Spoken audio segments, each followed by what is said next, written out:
Hey, it's Dave here. In this video, I'm going to show you how to set up actionable notifications in Home Assistant for both mobile phones and Amazon Echo devices. I'll walk you through the setup step by step and include some live demos so you can see them in action.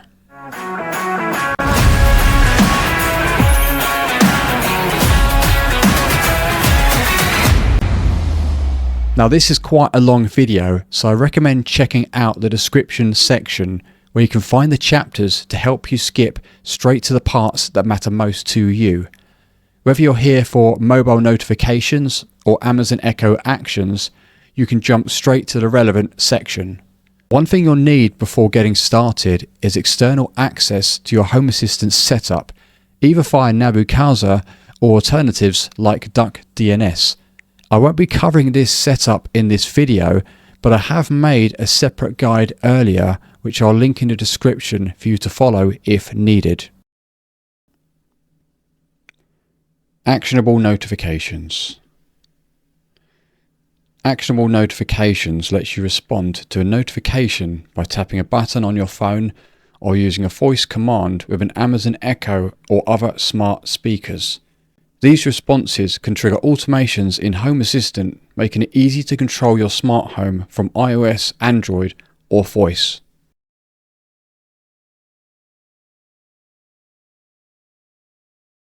Ways to use actionable notifications can be when someone rings your smart doorbell, an actionable notification appears on your phone showing a live video feed of your visitor.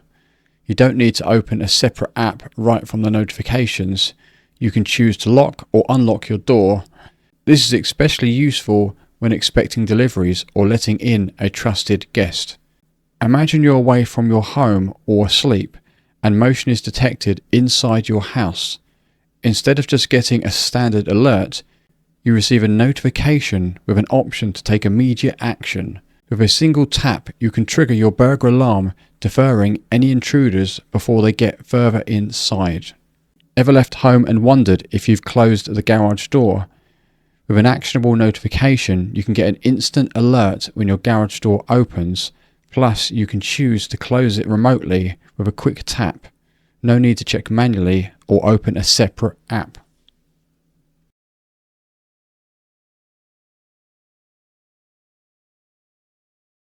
For key features, on Android you're limited to 3 action buttons per notification, but iOS gives you a bit more flexibility, allowing around 10. These action buttons can do quite a bit, trigger automations, open specific URLs, or interact directly with a Home Assistant setup. And if you're on iOS and you want actions to work from your Apple Watch, you need to have the Watch app installed and configured properly. Here's a basic YAML example to help send an actionable notification to your mobile device. At the top, you'll want to use the correct notification service for your device, so make sure to replace your device ID here with an actual device ID, like Notify Mobile App Pixel 7, or whatever yours is called. Then under Message, you include the text you want to display in a notification, in this case, something happened at home. Below that, inside Data, we can define the actions. The first action triggers an alarm, and the second one opens the Home Assistant dashboard.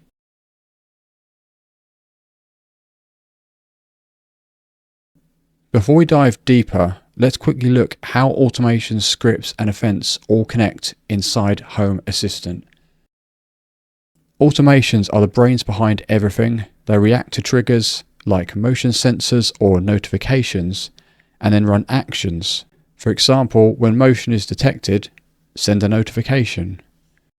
Scripts are predefined sequences of actions, kind of like mini playbooks. You can run them on your own or call them from automations. Good examples would be scripts that shuts everything down when you're leaving the house, turn off the lights, lock the doors, arm the alarm, all in one go. Events are how everything communicates under the hood. When you pass an action button in a notification, it sends an event into Home Assistant, which can then be picked up by an automation or script.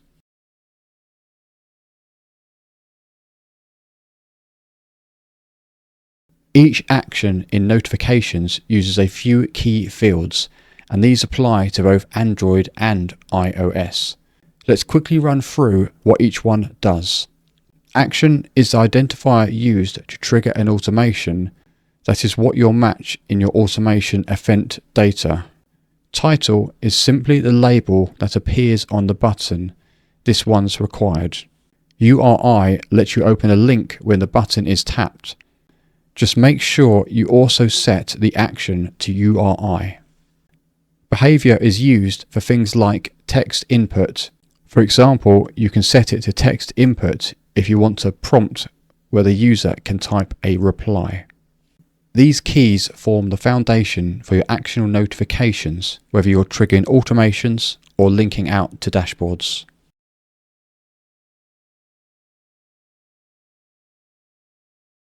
Now let's look at the specific iOS options for actionable notifications. On Android, there aren't any platform-specific keys. Everything just works across the board. But with iOS, you get a few extra features to fine-tune the user experience. Activation mode controls whether the app opens when you tap the button. By default, it stays in the background. Authentication required makes the user enter a passcode, helpful for anything security sensitive. Destructive turns the button red, good for actions like deleting data. Text input button title and text input placeholder lets you customize the prompt and placeholder when asking for text input. And icons allows you to add a button using the SF symbols, but this requires iOS 15 or newer. These options give you a bit more polish and control on iOS, especially if you're building more interactive or secure notifications.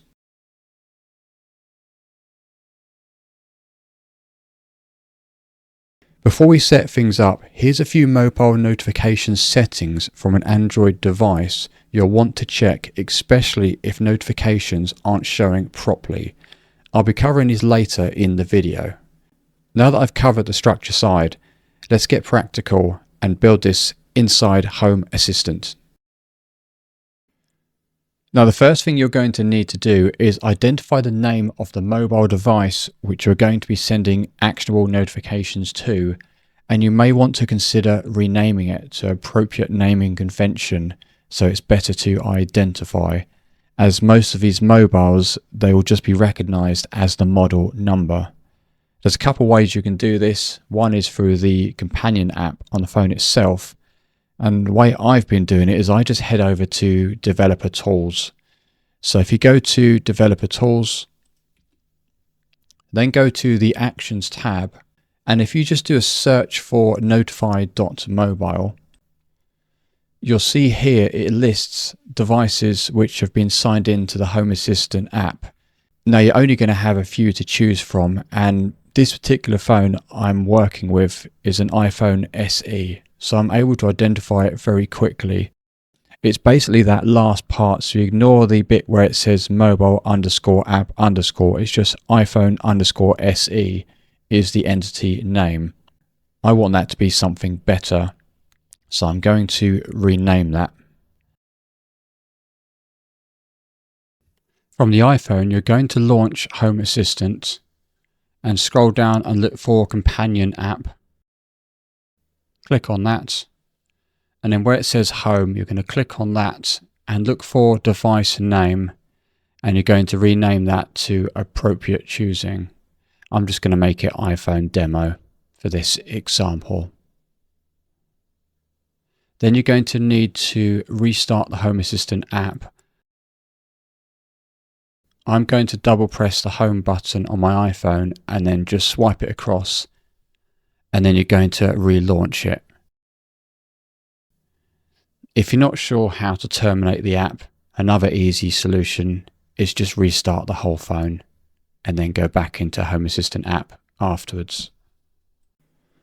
Back onto Home Assistant from your computer, you're going to also want to rename the mobile phone in 2 entries here as well. If you go to Settings and then go to Devices and Services, and then go to the mobile app. And then from here, it's iPhone SE, which I'm going to be changing. So I'm going to click on the three vertical dots and click rename. I'm going to change the name from iPhone SE to iPhone Demo. And then click OK. Now I'm going to click on device and go to that pen icon on the top right. Click on that.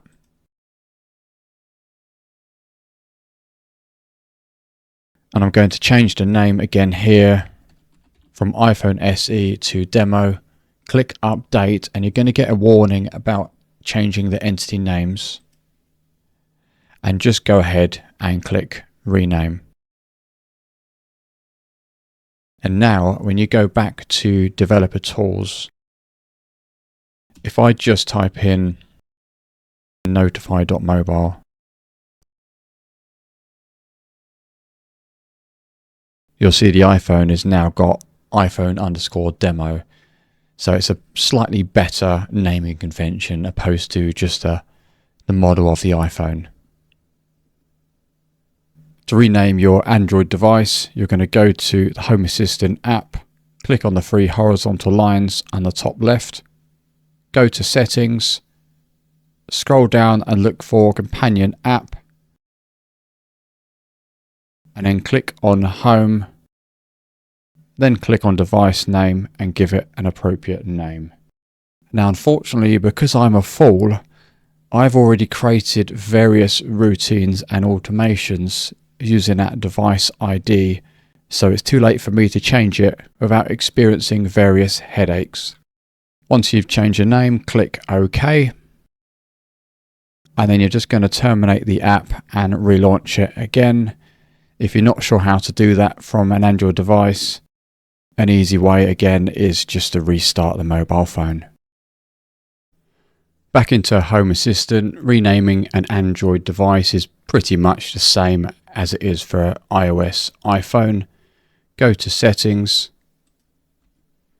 go to Devices and Services, and then go to the mobile app.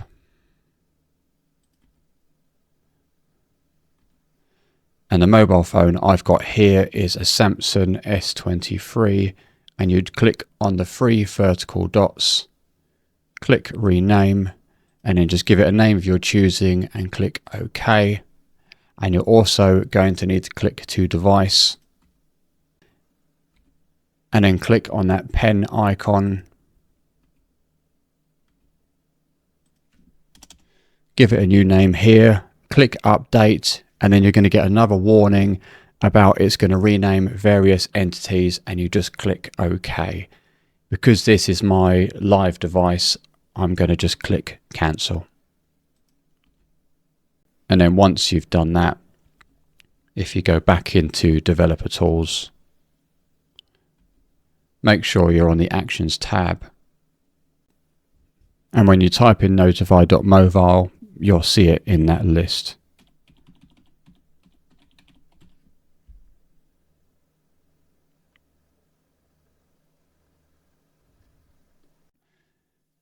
Now, there's a couple of settings you're going to want to enable from your Android mobile in order for them to work properly. We're going to start off by going into the Home Assistant app, and you're going to click on the three horizontal lines, scroll down and look for Settings, and you're going to go to the Companion app, scroll down until you see Notification Channels, click on that. And I'm just going to click on General.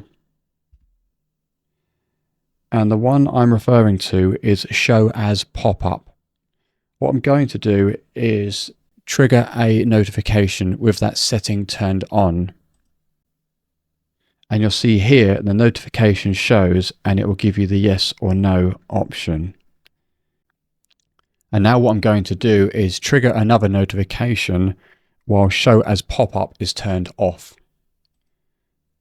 And what you'll see is a very small, discrete Home Assistant icon on the top left. And you then have to expand it in order to see the notification, which I really don't like because you barely even notice it. So if you do find that when you're triggering notifications, all you're getting is that small icon on the top left, it's probably because show as pop-up is turned off. So that's this setting here, show as pop-up. If I now turn that back on and I trigger the notification again, now it's working much better. Now there is another notification setting you're going to need to change for your mobile phone, known as pop-up style. Go to settings, go to notifications. Now depending on your phone this may be slightly different, but on this particular Samsung phone it's notification pop-up style, and you'll see you've got brief and detailed. I'm just going to send a sample message to show you what happens. At the moment it's left as detailed, and you'll see the pop-up arrives and you've got the yes or no options. Now if I change that to brief and I send it again, it shows the notification, but I've got to kind of expand it to see the full answer. So if you do find that when you're getting your notifications, they're kind of half arriving like that, it's probably because you need to change notification pop-up style from brief to detailed. There is also another Android setting which I can't show you because I've got a Samsung phone, but it's known as something like auto expand, and it appears to be a limitation with Samsung mobiles. I'm just going to do another demonstration using an image and you'll see what happens here. So I'm sending a notification and you can only see part of an image, and I have to now click in order to expand it. There should be a setting somewhere on your phone called auto expand, but if you've got a Samsung mobile at the time of this recording, there is no solution other than just having to manually expand it, which is a bit of a frustration. Before we start creating an automation for an actionable notification, the first thing we're going to do is just confirm that your phone is successfully receiving a notification. If you go to Developer Tools and then make sure you're on the Actions tab, and where it's got action, if you type in notify.mobile,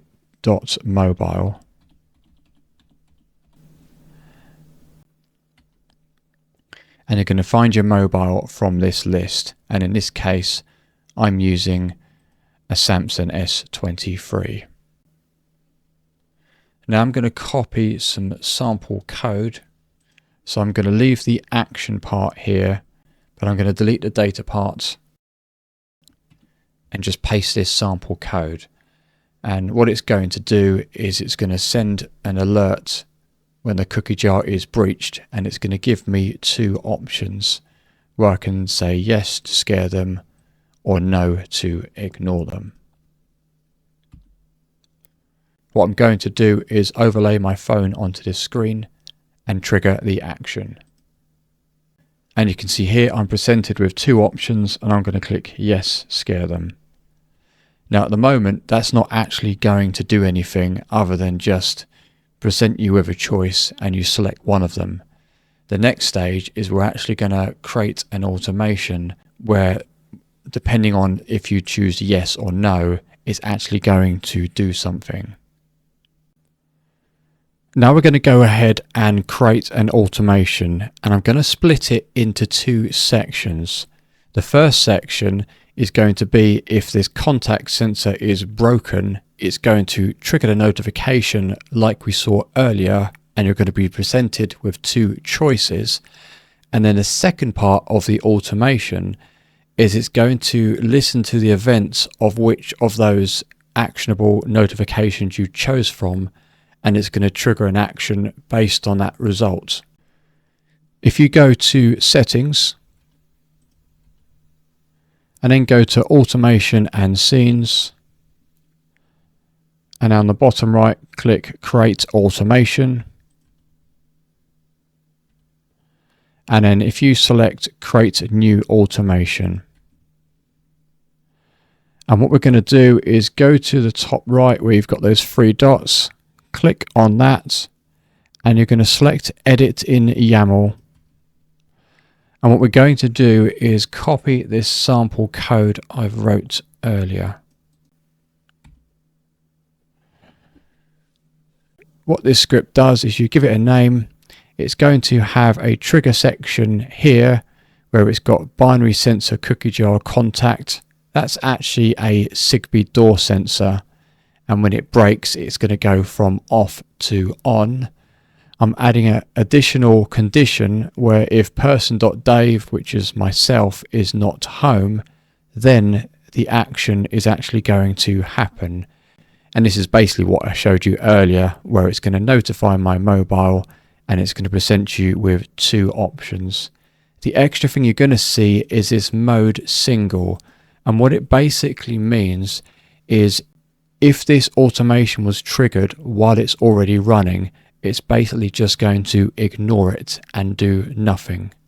There is a couple of extra options you can choose, one of which is you could change single to restart, which basically means it will stop running the instance and it will run another one. You can also change the mode to queued, which will allow the process to run, but then it will run again afterwards. Or you can have another section called parallel, where multiple can run at the same time, and there's an option to have maximum exceeded, where you can choose how many can actually be in queue. For now, we're going to go ahead and click save, and you're going to get this prompt to rename. Just leave it as it is and click the rename button, and now that is saved. One of the features I do like about this automation section is even if you don't understand the YAML or the syntax, if you've got someone else's code and you've copied it, you can then go to these three dots.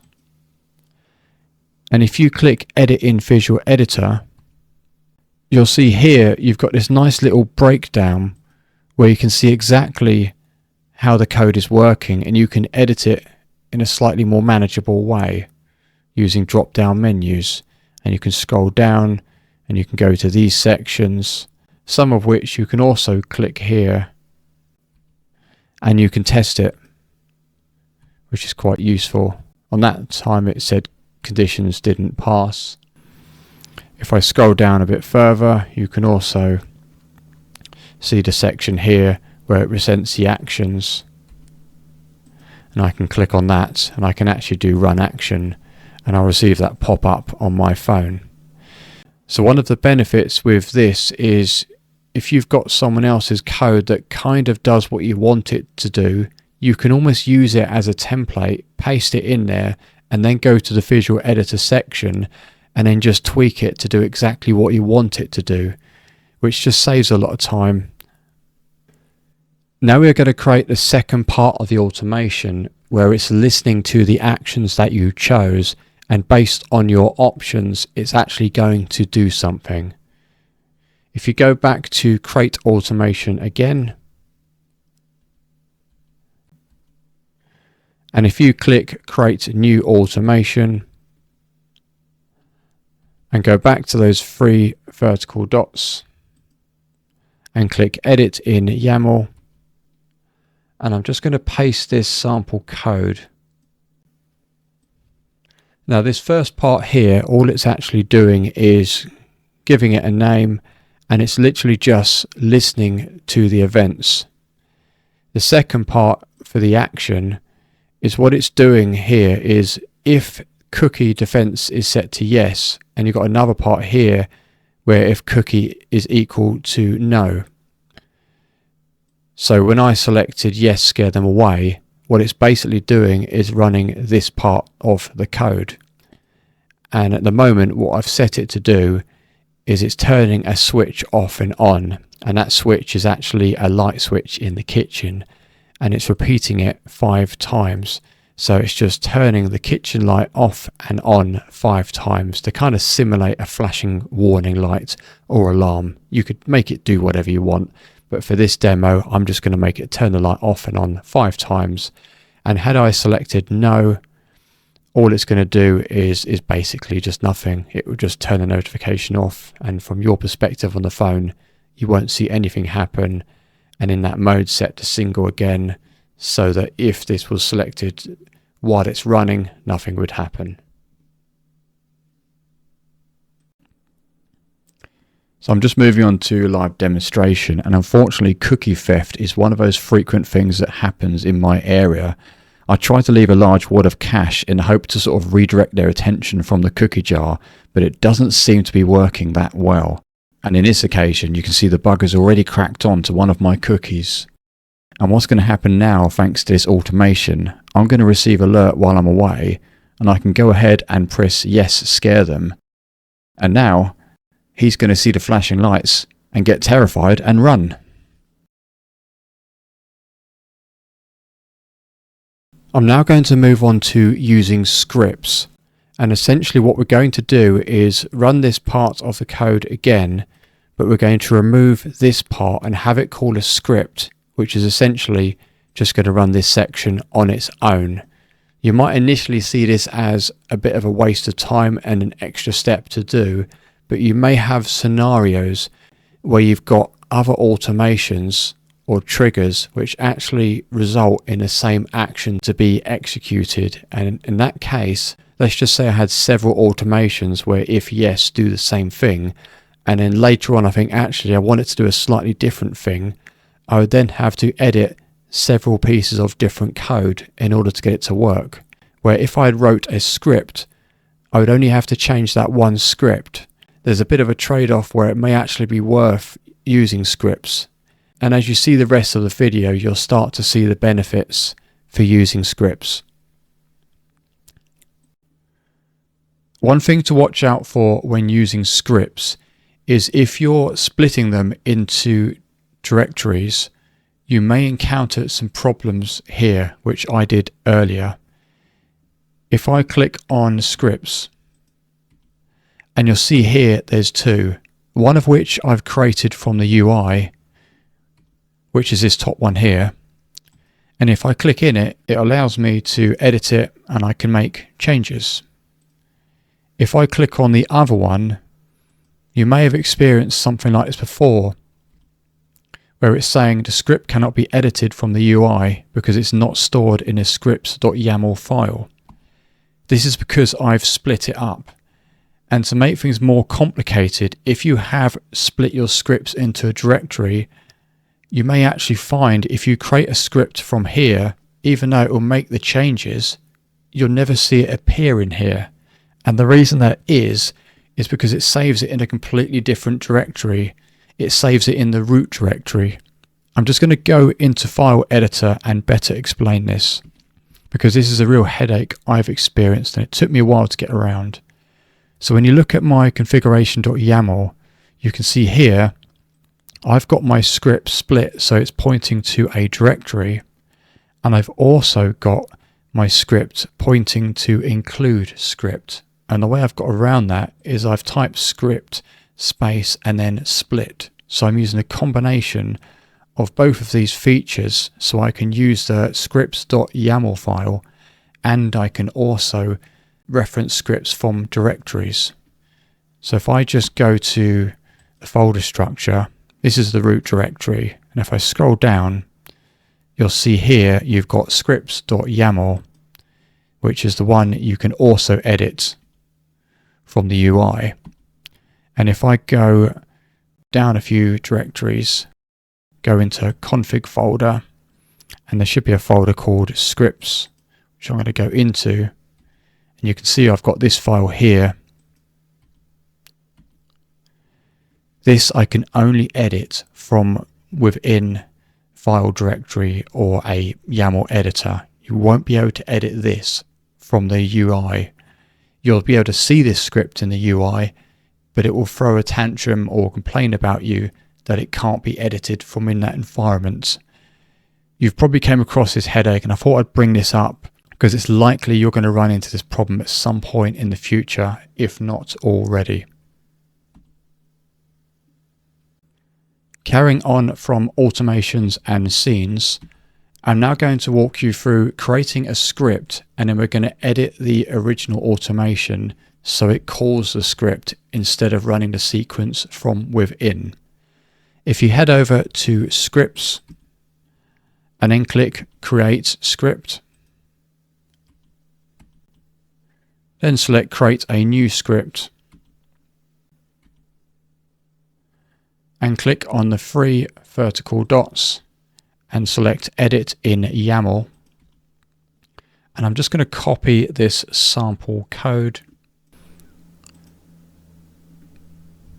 The script is going to have the name flashlights cookie defense, and it's essentially going to repeat the sequence that the automation ran itself. Go ahead and click Save. And then you're going to get this option about rename, and just click rename. And before we close this, we're just going to confirm the name of the script, because you're going to need to know this in a second. If you click on the three vertical dots and then click on information,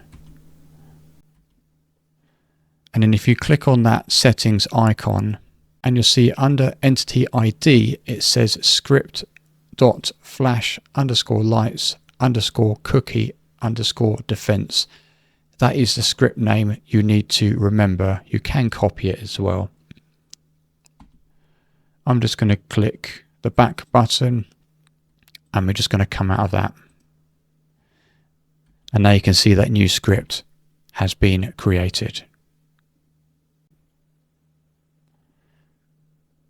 Now we're going to go back to automations, and instead of starting from scratch, I'm going to duplicate this handle cookie jar response one. If you click on the three vertical dots and select duplicate, then click on the three vertical dots and select edit in YAML. And what we're going to do here is delete this particular section where it's calling the sequence. So we're going to get rid of that, and we're going to replace it with a service to call the script. And this is the part where you need to remember what that script was called, as it needs to be word for word perfect. So I'm going to paste this in. For the indentation, it needs to be 2 spaces to the right from scripts. So we've basically just replaced that sequence, and now all it's doing is calling that script.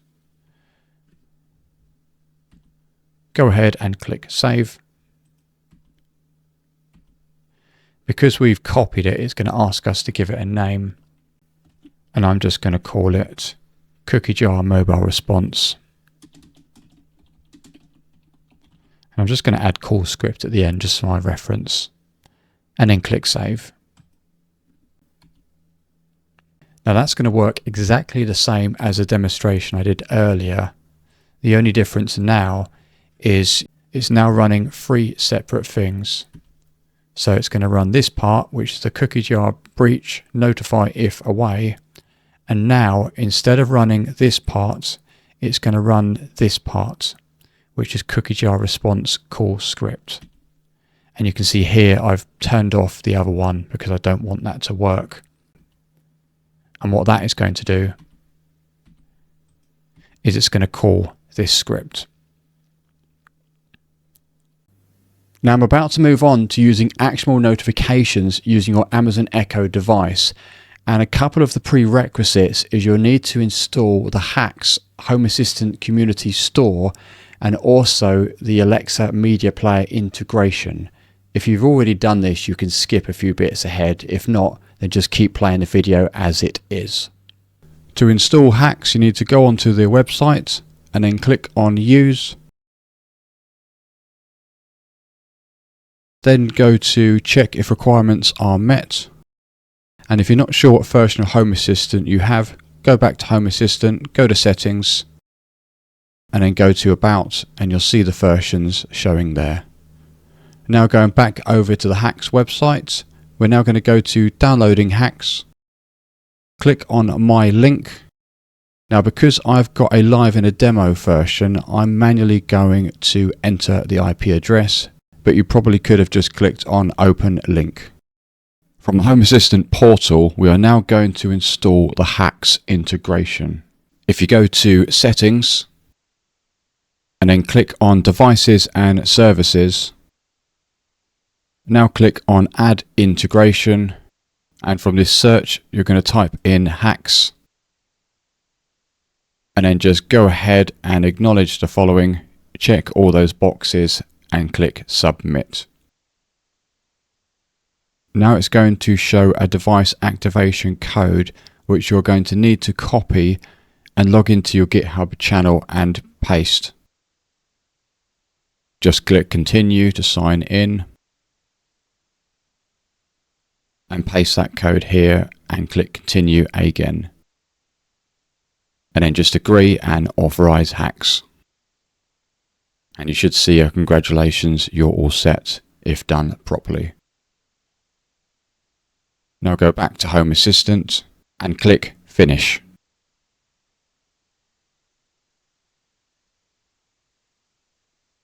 Now we need to go back into HACS and download the Alexa Media Player integration. If you click in the search field and just type in Alexa and look for Alexa Media Player, click on that.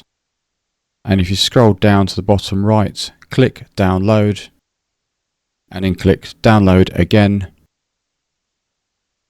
And if you go to Settings, you should see a prompt where it's just requesting you to restart Home Assistant. Go ahead and click Submit. And click Finish, and then your Home Assistant should go through a restart process. Now that you've downloaded the Alexa Media Player from within HACS, you're now essentially going to repeat these steps but install the Alexa Media Player integration within Home Assistant under Devices and Services. Go to Settings, go to Devices and Services, click Add Integration and type in Alexa, and the one you want is Alexa Media Player. Then you're going to change Amazon.com to reflect your region and type in your Amazon email address and password. Now this is the tricky part where you need to get the authenticator key. Head over back to the Amazon website, and you're going to go to Accounts and Lists and click on Your Account. Then go to Login and Security. Then under Two-Step Verification, click Manage. And then click Add New App.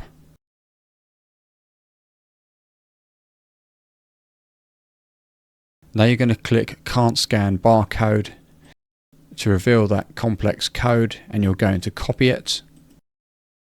Head back over to Home Assistant and you're going to paste in that authenticator app key, and then scroll down and click Submit. Leave that window open and go back over to the Amazon web page,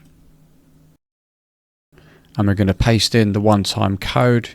In this case it doesn't seem to be working for me, so I'm going to open up the Microsoft Authenticator app and I'm going to use the code there instead. And in this case you can see it has worked. And I'm going to click Yes, OTP code was verified, and click Submit. And I'm just going to leave the Alexa one-time code shown again in the bottom right. Now it's going to prompt you to sign in again to your Amazon Alexa account. If you click Sign in already a customer,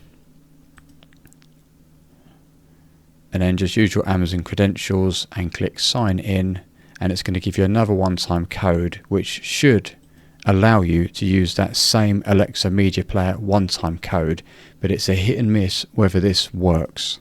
And in this occasion you can see it's given me a message about expired. I'm going to open up my Microsoft Authenticator app and use my Amazon account one-time code, and I'm going to paste that one instead, and that's going to get me a little bit further. I would be very surprised if this works first time for you. This is a real headache and it'll probably take a couple of attempts. Now from here you can just give your devices a location and then click finish.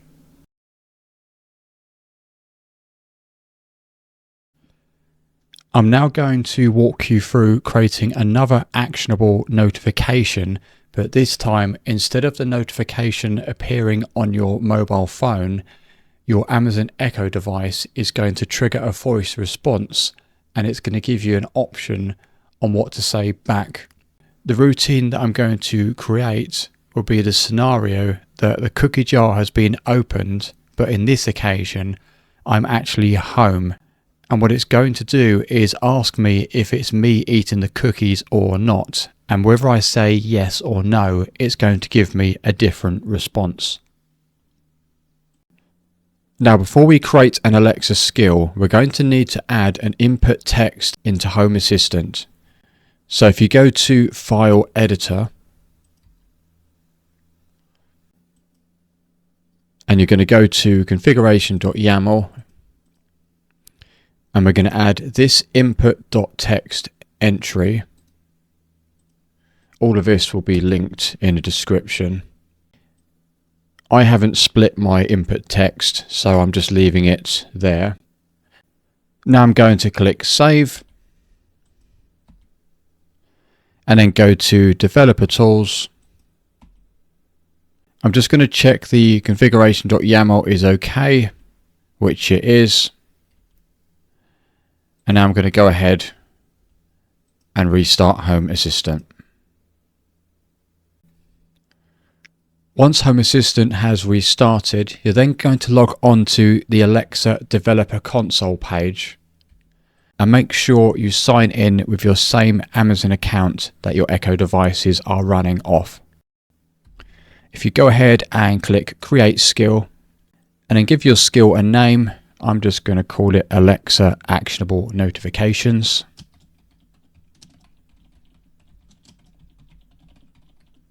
And for choose a primary locale, just find a location closest to your area.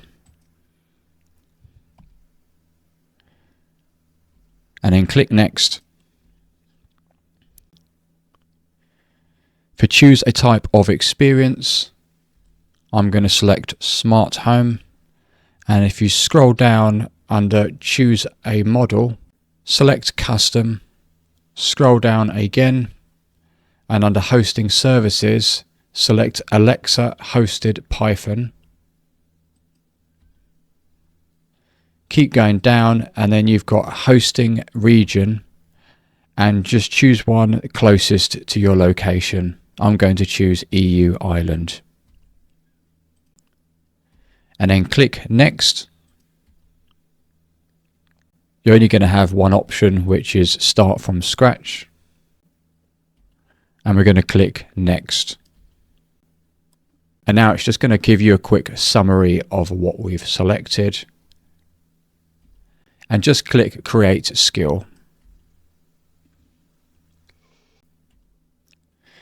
This might take a few minutes. Once that's finished, it should take you back to the Alexa Developer Console. And we're going to select Innovation Name here. It's going to default to Change Me. You can have it whatever you want, but I'm going to select this as Custom Actions.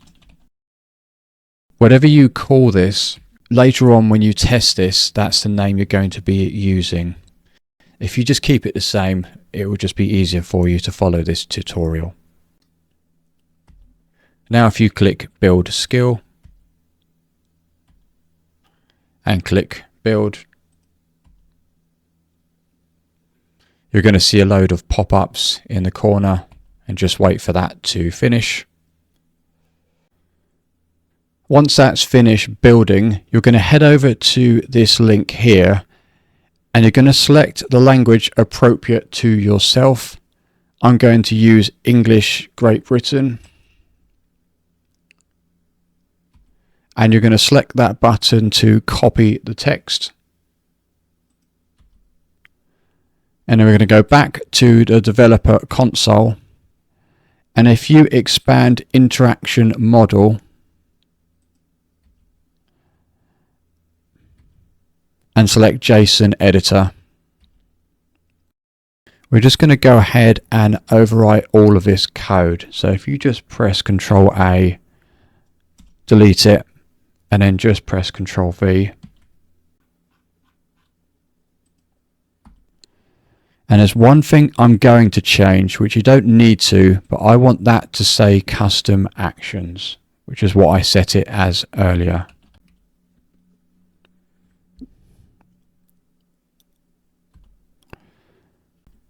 And then go ahead and save it.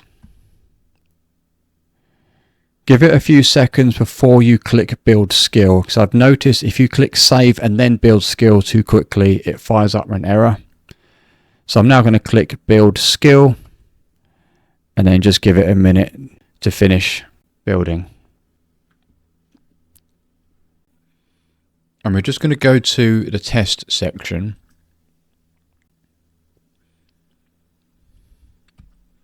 Where it's got test is disabled for this skill, change it from off to development.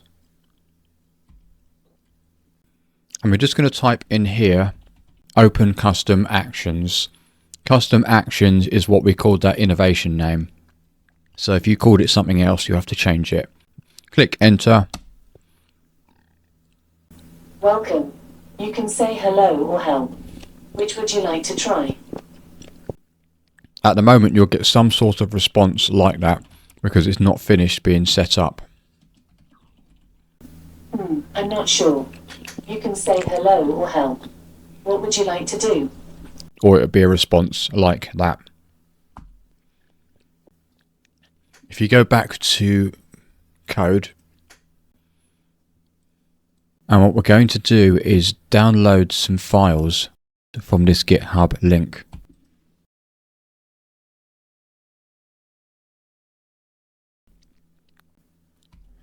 And the file we want is AlexaActionNoBinaryLinux. Click on that to download, and then depending on what browser you've got, you should see it here. And then you're going to go back to the developer console and click import code. Browse to the path where you downloaded it. And you're going to click next. Now it's going to present you with loads of files, but the only files you're going to need are the ones within this Lambda folder. So you're just going to want to go ahead and check all of these ones. There's no harm in importing everything, but you don't actually need them.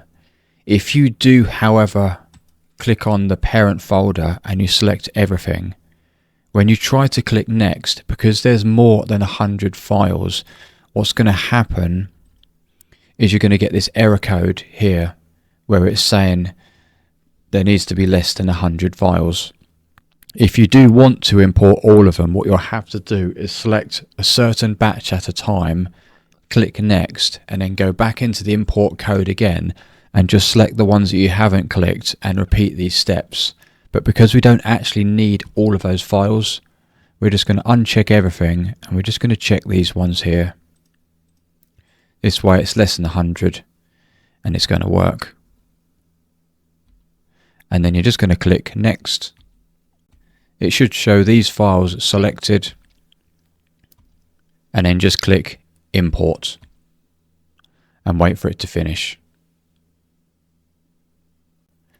Once that's finished, you're going to need to open lambda_functions.py, which is this file here. And the only thing you're going to need to change is this part. Everything else underneath you can just ignore. Now, depending on whether you're using Nabu Casa or something like DuckDNS, the settings are going to be slightly different. I'm going to show you both. If you're using Nabu Casa, what you'll do is you'll paste the external address in here. And if you are using Nabu Casa and you don't know your address, I'm just going to quickly show you how to get it. If you go to Home Assistant go to Settings, go to Home Assistant Cloud, and you should see here it's going to reference your remote address, and then you just click Copy Link. And then we're going to go back to the Developer tab. I'm just going to paste in a dummy address. So if you're using Nabu Casa, you'll paste it in here. Make sure you still include the double quotas before and after. So that is going to look like this. Verify SSL you can set to true. To get the token, if you go back to Home Assistant, scroll down to the bottom and click on your user account, and then if you go to the Security tab, you're going to scroll all the way to the bottom of this page, and you see a button here called Create Token. Click on that, and then just give it a name. I'm going to call it Alexa Actionable Notifications. You can call it whatever you want. Click OK. Now save this token somewhere secure and remember it, because as soon as you click away, you're going to lose it. It doesn't matter if you do lose it, because you could always just go ahead, delete it and create another one. Now go back to developer page, and we're going to paste that token into here, making sure the double quotes are still there at the beginning and the end. And it should look something like this. Now, a word of warning: if you are to turn on or off SSL, make sure that true or false is spelt with a capital T and the rest is lowercase, or false is spelt with a capital F. Because if you delete this and you start to type it, you'll see here the first result is true all uppercase. If you save that, it will break it and it won't work, and you'll probably spend a couple of days wondering why it's not working, and the reason is because it's case sensitive. So when you are going to spell true, it needs to be with a capital T and then the rest is lowercase, and the same for false. So for Nabu Casa, you'll have it like this. SSL can be true or it can be false. And then you're going to click Save, and then you're going to click Deploy. Now, if you are using something like DuckDNS, it's a little bit different, because I have found I can't get it to work if that's set to true. So you might want that to be set as false. You're still going to use that token, but for your DuckDNS, you need to also reference the port as well. I'm just going to paste in an example address to show you what it will look like. So in this example, I've got my external port set as 8123. So I've got my DuckDNS URL with the port 8123. If you've set a different external port, then you need to change it to reflect that. Same thing again, once you've made that change, you're going to go ahead, click Save, then you're going to click Deploy, and then you're going to wait about a minute for changes to apply. Once that's finished deploying, we're now going to go back to the Test tab.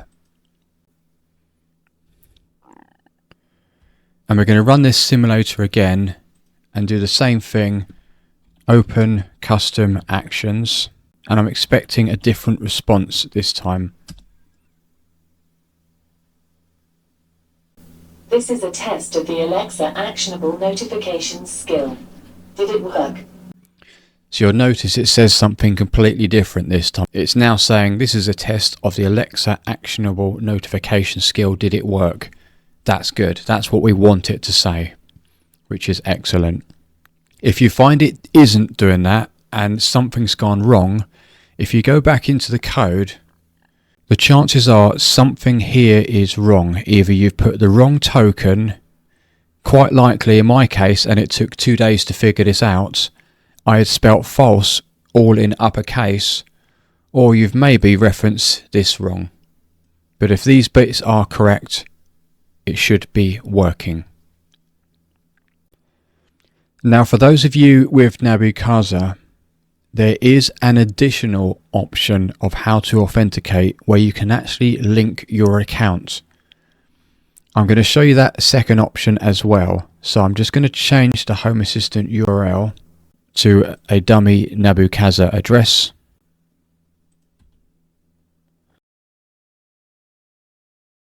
I'm going to remove the token, but keep it in 2 double quotes, so it will look like this. I'll set verify SSL to true because we're using Nabu Casa. If this does give you some grief, you can always set it to false, but just remember the uppercasing. It must be true with a capital T and the rest is lowercase, or false with a capital F and the rest is lowercase. Otherwise you'll break it and you will go mad. Once you've done that, you're going to go ahead, click save and click deploy. And once that's finished, you're going to go to the build tab.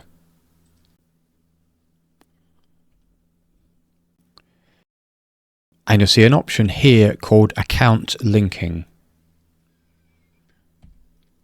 The account linking settings would need to be set up as follows. If you check the box, do you allow users to create an account? Do yes. And then under settings, allow users to enable skill without account linking. Uncheck that.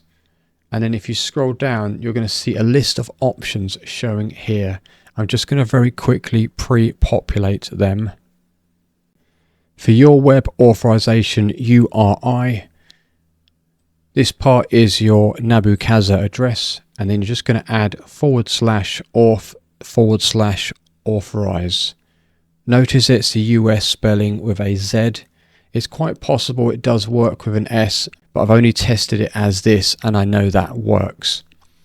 For access token URI, again, it's copying the part of your Nabu Casa address and then you're just adding auth/token at the end.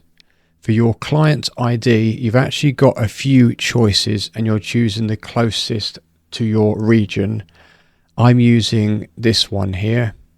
For secret, it's just a random password you use. For your authorization scheme, you're going to change it to credentials in request body. For scope, you're going to click add a scope and it must be word for word perfect, smart_home. Once you've done that, you're going to go back up and click save. And you can see changes have been applied. Now, if you chose to use the account linking process instead of using the long-lived access token, you're going to need to open the Alexa app on your mobile phone. From this demonstration, I'm doing it from an iPhone, but from an Android device, it will be pretty much the same.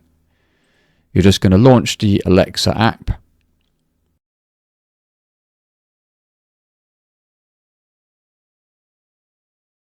And then you're going to click more.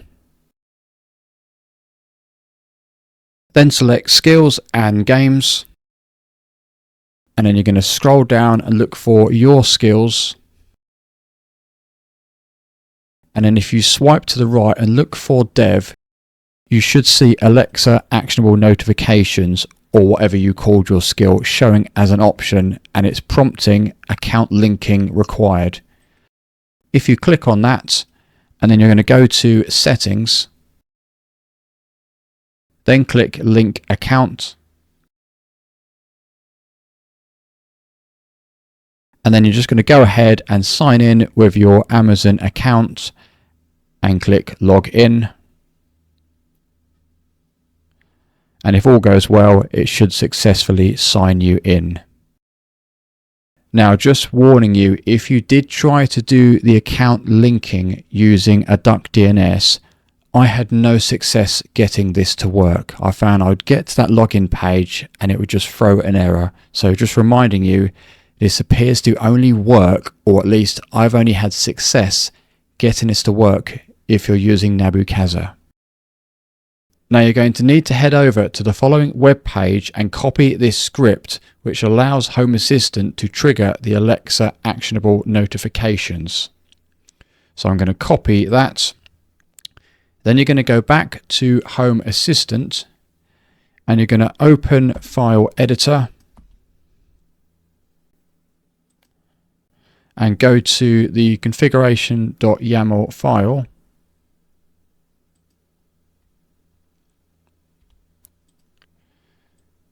Now in this example, you can see my scripts are split and they're pointing to a file called scripts.yaml.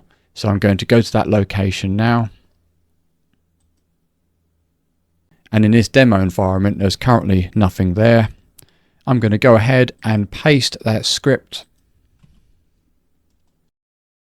Now there is one section that you do need to change, which is your skill ID, which you can find from the Amazon Alexa console page. We're just going to go back to here, and from the Alexa developer console page, from skills, you should see your Alexa skill here, and you'll notice there's an option here to copy skill ID. Go ahead and click on that to copy the skill ID to the clipboard. Then go back to Home Assistant, and we're just going to add that entry. So we're going to replace this section with your skill ID. Go ahead and click Save,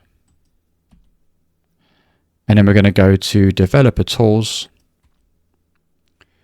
Now because this is a script, you could actually just go from here and reload the scripts, and you don't actually have to restart Home Assistant, but sometimes I just do it anyway for sanity.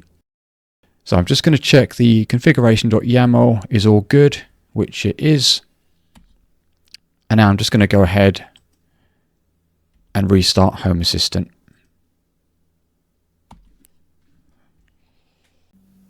Now this next part is completely optional, but I'm going to show you how to remove the OK response from your Amazon Echo when using actionable notifications. Personally, I prefer to turn it off, and if you do too, I'll walk you through how to do it. Now to remove the OK feature, I'm going to show you two methods. We're going to start off with the cleaner way. If you head over to Developer Tools, and then just go to the Action tab.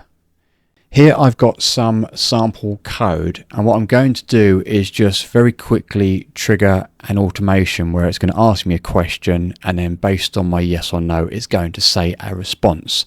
And you'll notice how the OK part just kind of ruins the whole conversation flow. So I'm just going to trigger this now. Warning. The cookie jar has been accessed. Was that you eating? Yes. Okay. Dave admitted to the cookie theft. Now for that occasion, the routine would have been so much more fluent if the OK wasn't there. And there is a command you can use to suppress it. So I'm just going to add that to the next line. And it's called suppress_confirmation. If you set it to true, it won't say OK. If you set it to false, it will, and if you don't specify, it will default to false. So now I'm going to call it again. Warning. The cookie jar has been accessed. Was that you eating? No. Dave denied it, but we know better. So that is a lot more fluent, but the only downside is you've got to remember to do that in every automation you've got, because if I remove that, next time round, it's going to say OK each time. So while that is the cleaner option, in my case, I can't see why I ever want it to say OK, and I would rather it just be permanently deleted. So I'm going to show you the quick and dirty way of doing this. If you head back over to the developer console, and you're going to go to the code tab, and the file you're going to want to open is languagestrings.json. And you'll notice in the code there's various sections depending on what language where it references OK.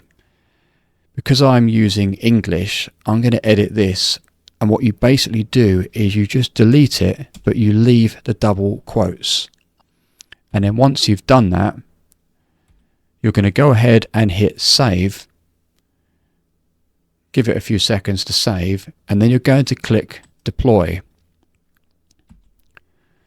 Now technically the code is still going to call OK, but because the value is set to nothing, you just won't hear it. So now I'm going to go back over to Home Assistant, and you can see I haven't set the value. I'm now going to trigger it again. Warning. The cookie jar has been accessed. Was that you eating? Yes. Dave admitted to the cookie theft. So in that example, it's no longer saying OK, and I haven't got to add that extra line to suppress confirmation. I'll leave you to decide which option you want to go down, whether you want to permanently disable the OK feature or have to remember to manually suppress it, because it's possible, depending on what automation you've got, there may be some scenarios where perhaps you want it to say OK, but personally I'd rather it just be turned off altogether. I'm going to create an example routine, and what it's going to do is when I open the cookie jar and I'm at home, it's going to trigger a notification to warn me that the cookie jar has been opened and ask whether it was or wasn't me, and then based on my answer it's going to say something back. If you head over to settings and then go to automations and scenes, and now if you click create automation, from here just select create new automation, and from the three vertical dots click on that, and you're going to select edit in YAML. And now I'm just going to copy in some example code. So I'm going to overwrite what's already there. And what this is going to do is it's going to give it the name Alexa-notification_cookie jar breach. I'm basically using this part as a prefix because we know this is going to be the Alexa notification, and then later on the next part will be Alexa response. So it just makes the naming convention a bit easy to work with. What this is going to do is that binary sensor, I've got a Sonoff Zigbee door sensor, and when it opens and closes the state changes from off to on. So the condition is going to be when it goes from off to on. You don't actually have to have the from state. You could just simply say whenever it goes to on it will trigger. But the risk of doing that is with these Zigbee sensors, one of the mistakes I've noticed is they sometimes lose signal, and when they do the state will change to something like unknown, and then it will change back to on, which is going to give you a false trigger. So it's really important that you do have it where it goes from off to on instead of to on. The other condition it's also going to add is if person.dave is home, which is myself, and if those conditions and triggers are met, what's going to happen is from my Amazon Echo device, it's then going to say, warning, the cookie jar has been accessed. Was it you eating? I'm going to give it a response, and it's going to call this script, which is the activate Alexa actionable notifications, which you would have made earlier. And I'm also adding a 15 delay, and I'm setting that to single. What mode single basically does is it means if it's triggered again during the time that it's running, it will just ignore the actions. But because this is only like a fraction of a second, it can interrupt the next part of the automation. So just to get around that, I've just added a 15-second delay. So there's no chance of it constantly going, warning, warning, warning, cookie jar has been accessed. It's only going to do it once within that 15-second period. Now, if you're not that good at understanding YAML, if you click on those and click Edit in Visual Editor, I mentioned this on the mobile phone version of Actionable Notifications, but I'm just going to mention it again in case you've skipped to this part of the video.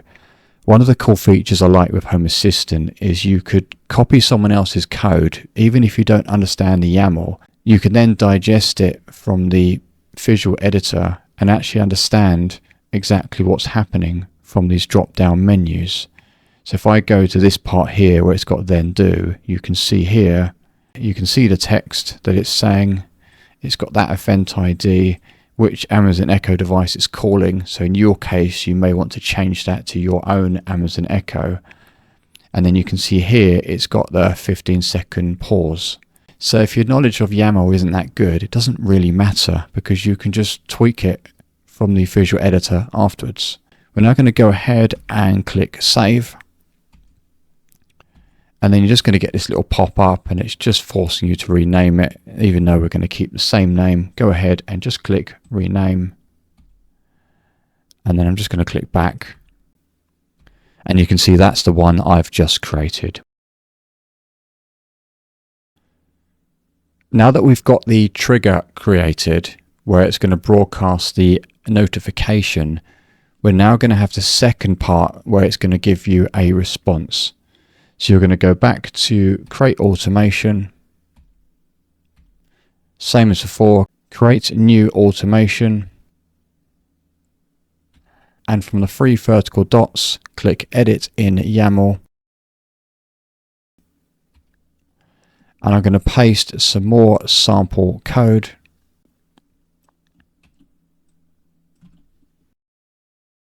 This time you can see it's got the prefix Alexa response instead of Alexa notification. And the way this works is it's listening for both of my responses. So if I said yes, it's going to run this part of the sequence and it's going to say Dave admitted to the cookie theft. And had I had said no, it's then going to trigger this part of the sequence where it's going to say the message Dave denied it, but we know better.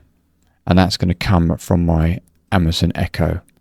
I've set mode again to single because it just means if this part is triggered while it's already running, it's not going to be interrupted. However, if you do actually not include mode single, it defaults to that value anyway. And then just go ahead and click save. And then from here, just click rename. And now I'm going to click back. And you can see I've got these two new automations which I've created. Now I'm just going to quickly prove this automation works, and I'm just holding the Zigbee contact sensor and I'm now going to break the contact, so it's going to go from off to on. Warning. The cookie jar has been accessed. Was that you eating? Yes. Dave admitted to the cookie theft. So you can hear there the automation has successfully worked. The notification has been received and the response part has also worked successfully. Now I'm going to go into creating scripts for automations and describing the benefits of using them. What you're going to do is go to the script tab, click on that, and then click create script. Click create script. Go to the three vertical dots and you're going to click edit in YAML. And I'm just going to copy this example script. And what it's basically going to do is when called, it's going to run the sequence part of the previous automation I ran, which is this part here. And it can be quite useful because let's say that you've got several automations and they all have the same outcome. And then a month later, you're like, actually, I want to change all these automations. So instead of just turning the light on, I want it to turn the light on and broadcast an announcement or do this as well. You've then got to go up to all those several automations and redo the code for all of them. But if they were just calling a script, I've only got to go into this one script and change part of the code. In this example, it might be a bit of an overkill, but it kind of gives you an idea of when it might come in useful and potentially save time in the future when you're making changes later on. So we're going to go ahead and click save. And then just click rename. And if we go back to the three vertical lines again, and then click information, and then just click on that settings icon, and you want to make note of the name of the script because we're going to need it for the next section. I'm just going to close that window, close that, and I'm just going to come out. Now we're going to create the Alexa response part again, but this time it's going to be calling the script instead of running the sequence from within that automation. So if you go back to the automations tab, and we're going to click create automation, then click create automation, and back to the three vertical dots, click on that and click edit in YAML, and I'm just going to overwrite the code. And you'll probably notice it's considerably shorter this time because it's not running the sequence anymore. All it's actually doing is it's essentially capturing my response, and it's just going to call the script, opposed to previously it was going to capture my response, have these conditions, and it was going to run a series of sequence based on what the condition is, where now it's just calling the script and passing the response onto it. Go ahead and click save, and then from here just do rename, and then I can just go back, and what you'll see now is I've got that automation here, which is the one that calls the script, and I've got that script, which is this one here. I'm now going to move over to a live demonstration where I can show this routine in action.